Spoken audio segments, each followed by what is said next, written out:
Today we'll be sharing with you everything from our first day in Monterrey, Nuevo León, Mexico, including the drive-in through the US-Mexican border from Laredo, Texas, arriving in Monterrey in the middle of a lively festival, how we, as total newbies, went shopping for food, going out to try the local cuisine, and even visiting our first Mexican shopping mall. So we passed through what is called the Colombia Solidarity Bridge from Laredo, Texas, and to be honest, it was really no big deal. The Mexican Border Patrol basically just waved us through. Well, they did ask to look in our trunk, and since we were going past the hassle-free zone, which is about 12 to 16 miles into Mexico, we did have to get a temporary import permit for our car and get our passports stamped. But we already uploaded a whole video about that, which I'll link below if you'd like to learn more about crossing the border in a car. After we made it through that, we had a 2 to 3 hour drive through the desert and mountains on a pristine highway on our way to Monterrey. On this drive, there are almost no houses or businesses at all. So if you're planning to make this drive, plan accordingly. If you get stranded on the side of the road,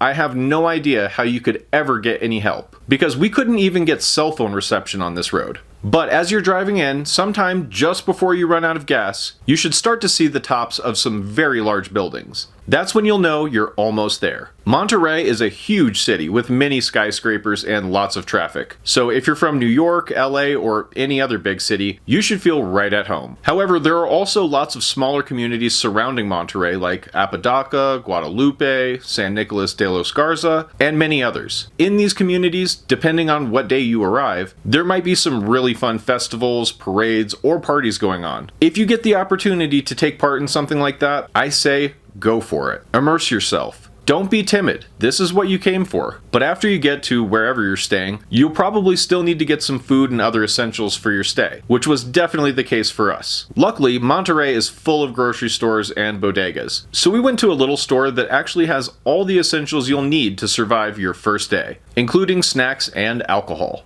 And this city is filled with places like these, so you'll never have to panic if you run out of something. The prices at these stores are usually a little bit higher than at a grocery store, but it's not too crazy. However, one of the main things they usually don't carry is meat. There's also small meat markets all over the place. I would actually suggest that you do get your meat someplace like this instead of trying to get it at the supermarket. Now, the supermarkets definitely do have meat, but they usually don't have as good of a selection, and also the freshness of the meat in places like this is top notch. And of course, if you do have the energy on your first day, you could do a full grocery trip. There are lots of supermarkets for you to pick from, so I won't harp on this topic too much. But for another option, you can go to a 7-Eleven or an OXXO convenience store. And this is also basically the same thing as in the US, except there are a few differences. Like for one, you can get dog food out of this little dispenser, and it's sold by the kilogram, which is 2.2 pounds. And really the only other major difference is that they do carry liquor. In fact, almost everywhere sells liquor,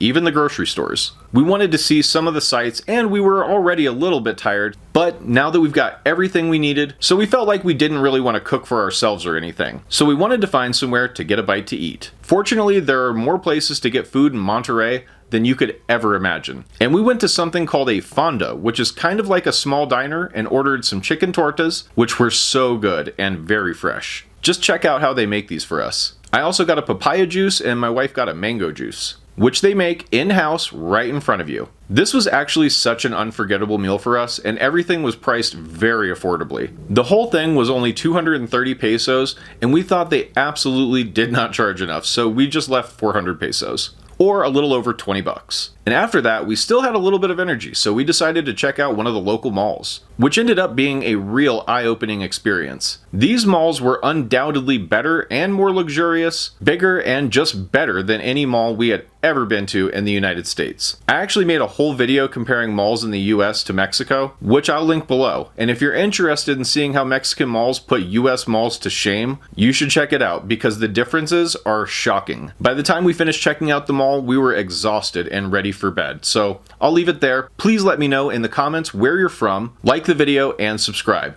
Till next time.